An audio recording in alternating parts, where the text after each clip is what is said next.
किसान साथियों राम राम। आशा और उम्मीद करता हूं कि आप सब ठीक ठाक होंगे। साथियों, हम चर्चा करने जा रहे हैं अमेरिका, ईरान और इजराइल के युद्ध की लड़ाई की। इस लड़ाई के बारे में हमने कई बार आपको वीडियो बना के जानकारी दी और ये बताया, पिछले वीडियो आप निकाल के देख सकते हो, कि ये जो लड़ाई है एक साधारण लड़ाई नहीं है। इसमें अमेरिका फंस चुका है। हम एक किसान हैं, परंतु अच्छे अच्छे जानकार लोगों के साथ जुड़े होने के कारण हमें जो पहले से समाचार मिलते हैं, जो जानकारियाँ मिलती हैं, हम उसी टाइम आपको वीडियो बना के बता देते हैं। रिपोर्टें आने में समय लगता है। आज हमारे पास रिपोर्टें आई हुई हैं, मैं पढ़ के सुनाऊंगा कि हमने आपको एक बात कही थी कि अमेरिका इस लड़ाई में हारेगा, और हमने ये भी आपको कहा था कि यदि अमेरिका परमाणु युद्ध नहीं करेगा, परमाणु बम डाल करके ईरान को हरा सकता है, वरना ईरान हारेगा नहीं। कारण भी हमने बताया था कि चीन, रूस, उत्तर कोरिया आदि देश ईरान की कूटनीति के तहत भारी मात्रा में मदद कर रहे हैं। अमेरिका को टूटना पड़ेगा, झुकना पड़ेगा। अब हमारे पास एक जो रिपोर्ट आई है वो पढ़ के भी सुनाऊंगा। उससे पहले मैं आपको थोड़ा याद करवा दूं कि पिछले वीडियो में हमने कहा था कि अमेरिका जैसे कैसे अपनी साख बचाने के लिए कोशिश कर रहा है, और अमेरिका ये बात दुनिया को बताना चाहता है कि अमेरिका जीत गया, परंतु ईरान इस बात को नहीं मानना चाहता कि अमेरिका जीत गया। वो लगातार लड़ाई कर रहा है, लड़ाई जारी है, और ईरान के हाथ में एक ऐसा ब्रह्मास्त्र लगा हुआ है जिसे हार्मोन्स का रास्ता कहते हैं। वो उसके इस्तेमाल के द्वारा पूरी दुनिया के अंदर आर्थिक विश्व युद्ध चला रहा है, जिसमें कोई दो राय नहीं है। एक बारूदी विश्व युद्ध होता है, एक आर्थिक विश्व युद्ध। आर्थिक विश्व युद्ध चल रहा है, महंगाई बढ़ रही है, विदेशी मुद्रा का हर देश को नुकसान हो रहा है, और अमेरिका का यहाँ तक क्रूड ऑयल भंडार भी 2014 से भी नीचा गिरता जा रहा है। भी अमेरिका लगातार परेशानी के चक्कर में फंस रहा है। मानता हूँ कि अमेरिका को पैसे की कोई परवाह नहीं है, परंतु उसकी इज्जत, मान, सम्मान और साख उसको सबसे बड़ी चिंता है, और इसी को बचाने के कवायद में अमेरिका लगातार लगा हुआ है, परंतु ये हमें बचती हुई दिखाई नहीं दे रही है। पूरी रिपोर्ट सुनिए। अमेरिका किसी भी तरह ईरान से बाहर निकलने की कवायद में जुटा है। अमेरिका ने मान लिया है कि ईरान युद्ध में अब उसके पास बेहद सीमित विकल्प बचे हैं। ऐसे में किसी भी तरह से ईरान से सम्मानजनक तरीके से निकलने का रास्ता खोजना चाहिए।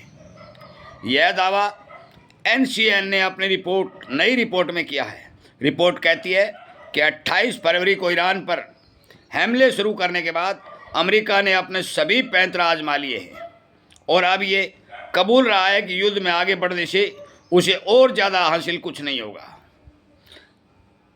CNN ने मामले की जानकारी रखने वाले 3 सूत्रों के हवाले से कहा है कि पिछले कुछ हफ्तों में ज्वाइंट चीफ के चेयरमैन जनरल डैन कैन ने डोनाल्ड ट्रंप के सलाहकारों को साफ कर दिया है कि अमेरिका को ईरान के साथ युद्ध से बाहर निकलने का रास्ता खोजना चाहिए। उन्होंने चेताते हुए कहा कि टकराव बढ़ने के लिए मौजूद मिलिट्री विकल्प उल्टे पड़ सकते हैं, और अकेले एयर पावर से ट्रंप के बताए मकसद पूरे होने की संभावना नहीं है। थोड़ा समझने वाली बात है। अमेरिका ये जो रिपोर्ट लगातार बता रही है, मैंने एजेंसियों का नाम भी बताया, जिसने रिपोर्ट दिया उसका नाम भी बताया। अमेरिका हवाई हमले कर रहा है। हवाई हमले से ईरान को नहीं जीता जा सकता, बम बारूद से नहीं जीता जा सकता। यदि अमेरिका वहाँ पर ज़मीनी सेना उतारता है तो अमेरिका को भारी भरकम नुकसान होता है, क्योंकि दूसरे देश में जाके लड़ाई लड़नी और ईरान के दर्रों और पहाड़ों में लड़ाई लड़नी अमेरिका के सैनिकों की बस की बात नहीं है, और अमेरिका एक भी अपना सैनिक नहीं खोना चाहता। यदि अमेरिका में सैनिकों की हानि होती है तो फिर पूरे देश में हाहाकार मच जाता है, ये उल्टा पड़ जाता है। ये भारत जैसा सिस्टम वहाँ पर नहीं है।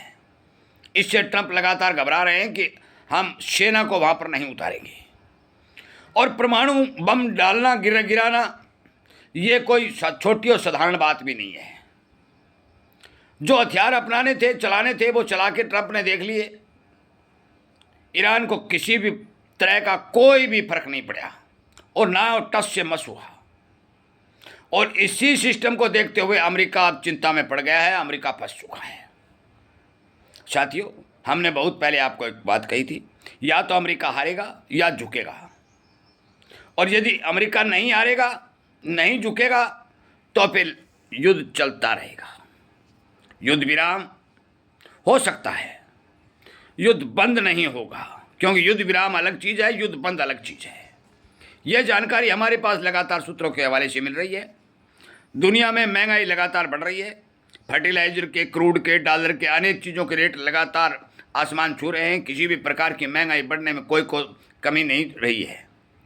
अन्न संकट एल नीनो के देखते हुए भारी भरकम गहराता हुआ दिखाई दे रहा है। हमारे पास और भी रिपोर्टें आई हुई है जो अन्न संकट की, अनाज के संकट की है। फर्टिलाइजर की तो लगातार आपको बता रहा हूँ, क्रूड की बता रहा हूँ। समय, यदि ये सुलह नहीं होती है तो समय खतरनाक है।